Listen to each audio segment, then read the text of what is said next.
evening. Not too long ago, I gave a speech on this very podium, and most of the people in this chapel, or at least the students, have heard it. Raise your hand if you've heard my speech.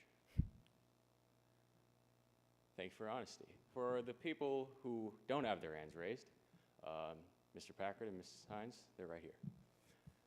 Some of my friends knew, and the two faculty members I just mentioned definitely know. You guys who didn't raise your hand should now know I wasn't very good at chapel. Now, what does that mean? I'm not good at chapel. Here, I'll give you some examples. Hopefully, it'll make things easier to understand. I wasn't very good at doing most things at this school. I wasn't good at breakfast check-in. I wasn't good at 8 o'clock check-in. I wasn't particularly good. I'm not particularly good at first period classes. Out of all of these, you would think that out of everything I could be good at, I was at least good at Saturday night detention. I was not. So while all of my peers were out there getting grades in class, I was racking up my own numbers, as we can see right here. Next one. Here we go. By the way, I had like 6 more freshman year, but it's just not on Brooks. I promise you, I missed a lot more. You know when you're really good at something, or you know something really well, and you hear someone talking about it and asking questions to themselves, and you have that urge to go up to them and explain to them all about it. Well, that was me whenever any new freshman or an exchange student asked someone what a cut was, and I would come around the corner with, well, you've come to the right person. So why do I have all these cuts? Well, a popular saying of mine goes, cuts are like tokens. You get 3 every semester. You choose when to use them before they expire. You can use more tokens if you want, but if you use too many, it starts to piss the casino off. I'm pretty friendly now with the email, 3 token alert. You're receiving this email because you have used 3 tokens so far. Using a 4th token will result in your inability to leave the casino for 2 weeks. But after that, you get 3 more tokens. But as you can tell, I like to roll the dice a little too carelessly. So I've pissed the casino off and been stuck in it many, many times. Any reason as to why I spent so many tokens during my time here? I thought I had a reason, but thinking about it now, seems like I just really like to make it rain. Coming back home to an angry father with that letter in his hand was also not a pleasant welcome home experience either. The letter about how many tokens I've used over the semester and the consequences I face for it. For those of you who've heard my previous speech, you think he did the usual whip my ass. He still pulled my ear and slapped me on the back of the head really, really hard, but I'm taller than him and I'm much older now, so he doesn't scare me as much, which I can only say now because he's not here. Considering how many stories I have of me being beat by my parents, you would think that I'd be a much better student, or I'd be better off. Well, maybe I didn't get beat enough. I mean, I used to shoplift, and I was a C student all the way until the 8th grade. But look at me now, I have over 30 cuts, look how well I turned out. It makes for a great icebreaker, though. It sort of becomes something that identifies me among my friends, where Brian became the guy with the cuts, which was actually a pretty concerning title for some parents. It's great for introducing myself to new people, as I can make a funny introduction with a little self-deprecating humor. But it stopped getting fun.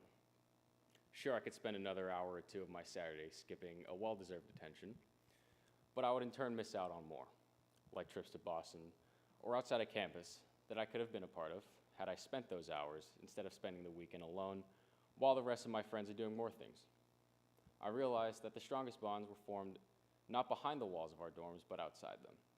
From being out in the hammocks late at night, throwing rocks at the lake and each other, talking about uncertainties of the future, to breaking into abandoned buildings and jumping from rooftop to rooftops in Chinatown.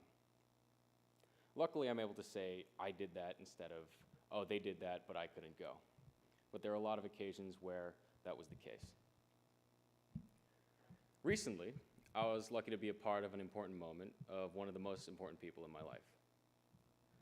Bridget is the most annoying, uncontrollable, and weirdest person I have met ever. To put it shortly, she sucks. Nobody else thinks that way. Oh, your sister's so nice. Oh, she's so pretty, blah, blah, whatever. Yeah, I know that, but that is why I have to humble her. I know how much of an amazing person she is, which is why it is my duty, as her younger brother, to humble her and squash her pride way down. Because she's part of me. When she's happy, I'm happy, and when she's sad, for some reason, I just spend the rest of the day worrying about whether or not she's okay, and if there's anything else I can do for her. But I don't have to do that anymore. Go like 2 steps back. That photo up there used to be the image that would come into my head when it came to my sister. But last month, I realized that she wasn't just my sister anymore. Last month, she was married to a great guy and started a new chapter in her life.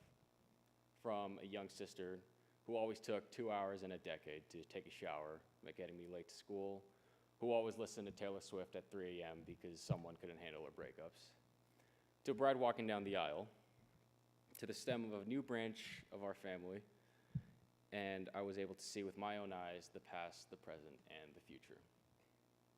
I would not be able to forgive myself had I risked any possibility of me attending this wedding from the tokens I had so adventurously liked to spend. I don't know if they would keep me from going, but I didn't want to know, and I didn't want to test it.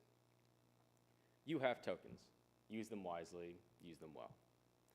Because you'll miss out on the memorable things, but our delinquent minds are fragile, so we make decisions that you may think at the time are worth it. They might be, they might not. But this space here, Brooks, is one of the few places you will find yourself for the remainder of your life where you can explore your delinquency, make mistakes, and still be safe while making them. So what am I trying to say? Get cuts, don't get cuts, it's up to you. Thanks.